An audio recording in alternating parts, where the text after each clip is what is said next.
Um trem que levaria torcedores na Copa do Mundo, que aconteceu no Brasil em 2014, virou símbolo de erros de planejamento, desperdício de dinheiro público e até corrupção. 7 anos após o Mundial, o projeto do VLT, o veículo leve sobre trilho, em Cuiabá, ainda é uma incógnita. A obra já custou mais de R$1 bilhão e segue inacabada. No meio do vai e vem dos carros, uma obra inacabada. Parece parada no tempo, e está. E longe dali, também parados, estão os trens. Muitos trens que deveriam transportar milhares de pessoas diariamente em Cuiabá, capital de Mato Grosso.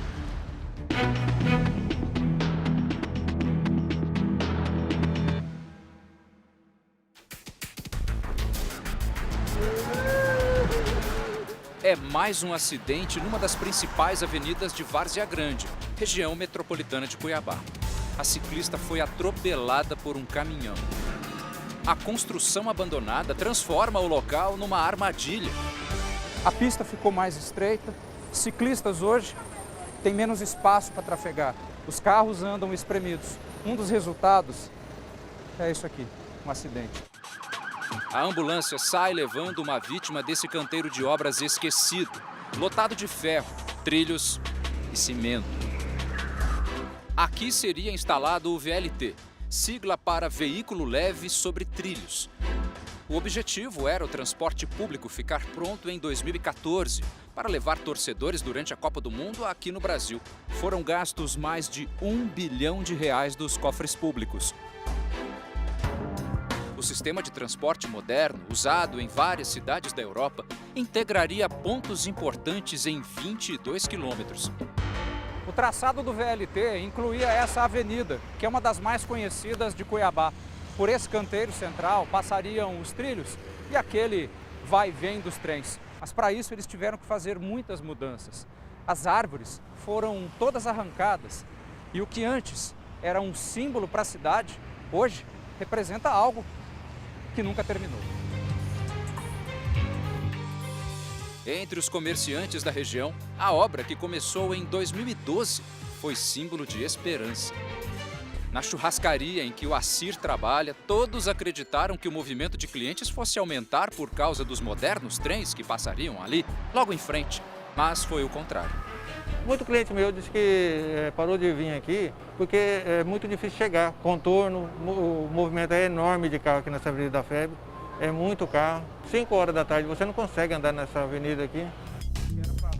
Segundo os lojistas, além da decepção, a obra inacabada trouxe abandono e desvalorização dos imóveis que ficam na beira do asfalto. Você acha que foi pior o vexame do 7-1 que nós tomamos da Alemanha ou isso aqui? Eu acho que esse aqui ainda ganha do vexame da Alemanha. Para a população que passa diariamente por este local, este vexame é ainda maior. Os ônibus tudo lotado, quem tem que andar em pé, com essa epidemia que tá. VL tinha vontade de ter, mas não tem mais, né? Acabou. Eu que te pergunto, cadê? Então fomos checar onde estão os trens. A poucos quilômetros dos trilhos esquecidos, dia a dia. Vagões modernos, inclusive com sistemas computadorizados, são consumidos pelo tempo, pelo sol e pela chuva. Os trens que deveriam circular por Cuiabá e Várzea Grande estão neste pátio, parados. São 40 composições, com 7 vagões cada, ou seja, 280 carros sem uso. Se estivessem em funcionamento, era para ser assim. O passageiro embarcaria num desses vagões e no calorão que faz aqui em Mato Grosso, encontraria uma temperatura interna de cerca de 20 graus. Aqui cabem até 400 pessoas. O trem trafegaria numa velocidade média de 40 km por hora e com um detalhe, sem congestionamento pela frente. Mas afinal, o que aconteceu para a instalação do tão sonhado VLT parar? Atos ilícitos da prática de corrupção, ela foi judicializada e por própria delação do ex-governador Silval Barbosa, onde ele assume a prática dessa irregularidade. Denúncias de fraudes envolvendo o governo de Mato Grosso levaram a Polícia Federal a investigar a obra. O ex-governador Silval Barbosa, eleito na época pelo MDB, chegou a ser preso em 2015. 2 anos depois foi solto após devolver milhões de reais aos cofres públicos e de fazer uma delação premiada. Nela, o político diz ter recebido propina do consórcio vencedor depois da licitação para adotar o VLT. O advogado do consórcio nega. O Estado, de fato, para justificar o injustificável, se apega a essas alegações de fraudes na licitação, de fraudes na execução do contrato, de pagamentos de valores indevidos a agentes públicos, mas isto não procede. Ela foi paralisada por ordem e interesse do Estado de Mato Grosso, por razões que o consórcio não conhece. Já o governo atual diz que o motivo para as obras continuarem assim, paradas, é simples: financeiro. Para terminar esse empreendimento na modalidade VLT, demandaria um investimento de 760 milhões de reais. E para abortar o VLT, aproveitar uma parte do que já foi implantado e implantar BRT, uma expectativa de não mais do que 500 milhões de reais. E do ponto de vista operacional, dá uma diferença aí de aproximadamente 1.700.000 reais a menos para manter uma operação por ônibus do que a operação ferroviária. BRT é a sigla em inglês para transporte rápido de ônibus. Mesmo com as obras encaminhadas, este especialista concorda com a mudança e com a adoção da outra forma de mobilidade urbana. Não comportava antes da pandemia, com estudo de demanda de 2010, e comporta muito menos hoje, pós-pandemia.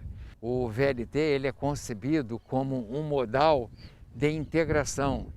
Ele veio para substituir as caminhadas a pé dentro das cidades para ligar os terminais de modais diferentes. Governo e consórcio brigam nos tribunais também para saber se trens e trilhos que ocupam a cidade podem ser revendidos e por quem.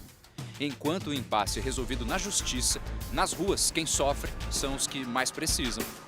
A minha esperança é que um dia eles consigam terminar, né? Vamos ver, quem sabe um dia eles pensam na população. Em muitos locais da capital de Mato Grosso, o enorme canteiro de obras que corta avenidas recebe um triste e simbólico apelido: a cicatriz que liga Várzea Grande a Cuiabá. O ex-governador Silval Barbosa diz que colabora com as autoridades desde que firmou um acordo com a Justiça em 2017 e que as obras do VLT só foram paralisadas pelos governos que o sucederam.